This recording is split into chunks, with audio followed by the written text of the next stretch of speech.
Donc voici la troisième partie de l'émission, la conclusion, le résumé, la note, les plus, les moins, tout ce que vous voulez savoir, quoi, en fait.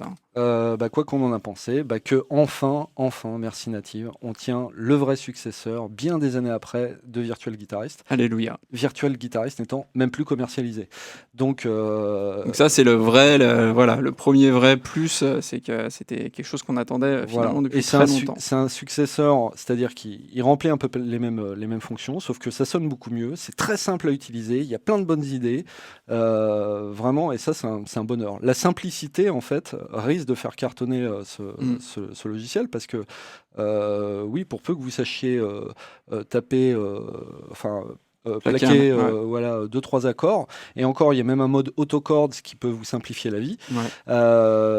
C'est vraiment super. C'est vrai que toi tu l'as essayé au clavier, alors t'es pas du tout claviériste, hein. Je suis pas claviériste, pas plus que ça. Et je m'en sors, et je vous dis chose très intéressante, je suis guitariste, bon, très mauvais guitariste soit, mais le produit m'intéresse quand même, parce que t'es flemmard surtout. Parce que je suis flemmard, parce que comme ça, je peux avoir un beau son de D28 sur mes compos, ou même pour bricoler très vite fait des maquettes. Effectivement. Voilà. Et puis parce que au clavier, ça me fait jouer des accords, ça me fait aborder des tonalités que j'aurais jamais eu l'idée de jouer. Comme nous tous, les guitaristes, on a toujours tendance à réutiliser les mêmes schémas. Alors à part les guitaristes qui sont bons, pas comme nous, voilà, qui n'utilisent jamais 2 fois les mêmes schémas, ou ceux qui font de la musique progressive.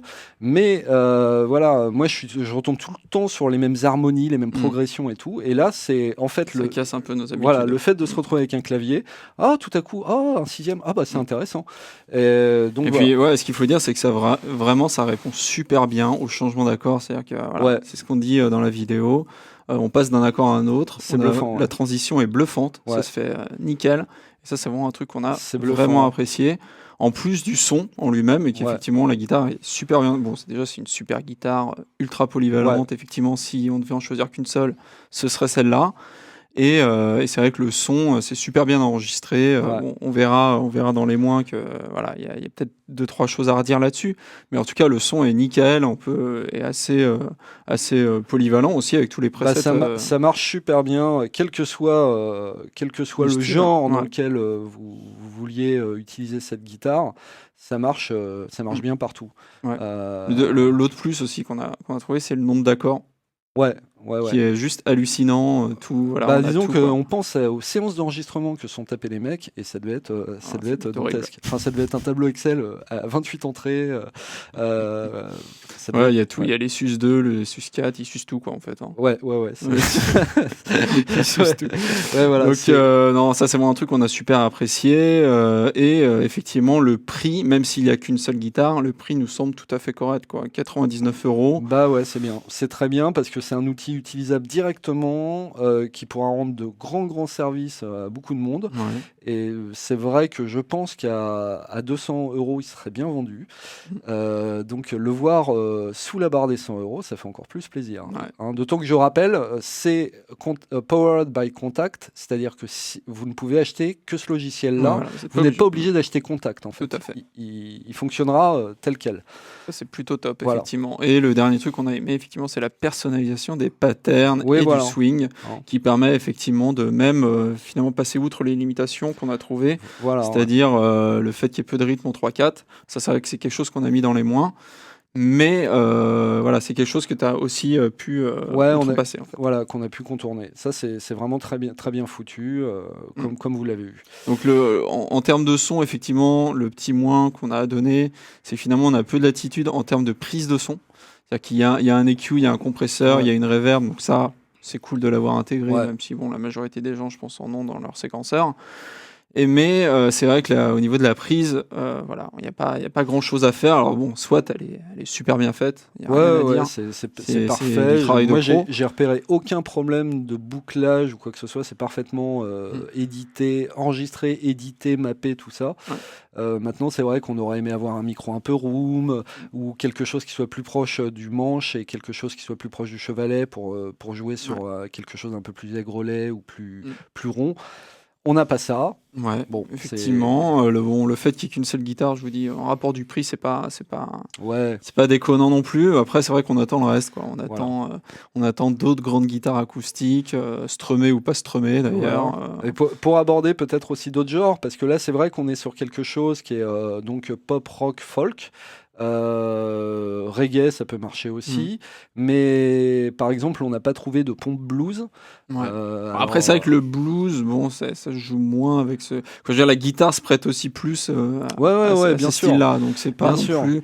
Moi, ça m'a pas choqué plus que ça, quoi. Voilà, mais bon, moi j'aimerais avoir même de la guitare gitane, tout ça. Mais bon, voilà. C'est vrai que c'est pas une des 28, c'est pas leur lot 28. Vous voyez, tout ça, c'est pas vraiment des moins en fait. Hein. Voilà, on donne des moins parce qu'il faut en donner, mais c'est vrai que voilà. Après, comme on vous a dit, on attend la suite maintenant avec impatience. Vu comment a été faite cette strum d'acoustique. D'ailleurs, on est tellement emballé pour vous dire que on lui met un award cette guitare. Alors, c'est très dur de savoir le Quelle award. note La note, moi, je mettrais 4,5 sur 5 parce que c'est perfectible. C'est pas un 5 sur 5. Hein, rien n'est parfait dans ce moment. Toujours des petits trucs à améliorer, mais c'est quand même une excellente surprise. Et j'attendais pas forcément native là-dessus parce que j'ai l'impression que les guitares ils s'en foutaient un peu comme ça. Mais voilà, le Award, c'est très dur de choisir. Le Ron Award, on a qu'à mettre.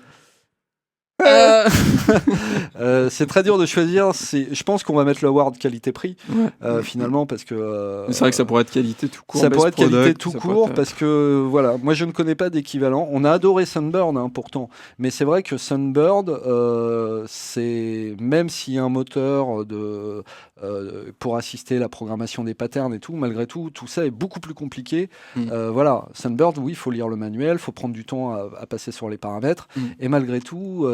Pour obtenir un truc qui sonne aussi réaliste que ça, et pour cause, parce que c'est une vraie prise de son d'un vrai guitariste, faut travailler dur. Faut se prendre la tête.